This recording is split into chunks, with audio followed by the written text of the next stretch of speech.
Pinakamalaking barkong pandigma ng Australia dumaong na sa Manila Bay.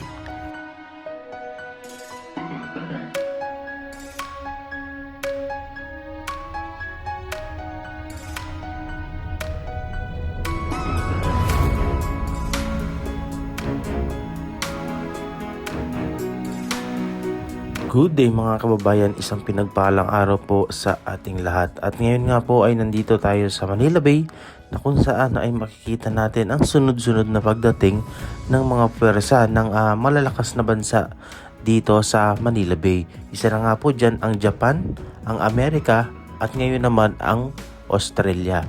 Dito sa bahaging ito ng Manila Bay makikita natin ang isa sa pinakamalaking barkong pandigma ng Japan ay nandito ngayon nakadaong sa Manila Bay. Ano po? So makikita ninyo yung maitim na yan.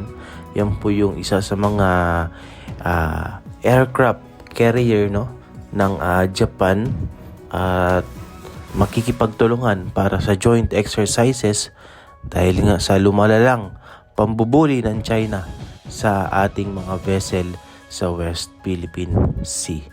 Ayan.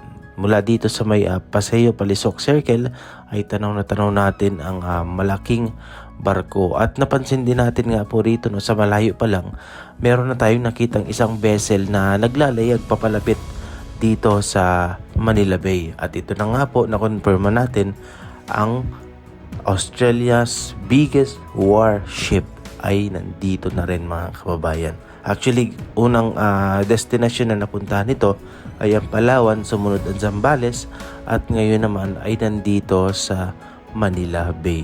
Kaya dali-dali tayong lumapit at pinuntahan natin para mas makita natin ng malapitan itong pinakamalaking barkong pandigma ng Australia. Sa tingin niyo mga kababayan, kailan kaya tayo magkakaroon ng ganitong aircraft carrier, ganito kalaking warship na magpoprotekta para sa ating bansa. Ayan na dito ay sa may harbor view kung saan ay mas makikita natin ng mas malapitan itong barko ng Australia. Alright? So yun lang mga kababayan at maraming salamat.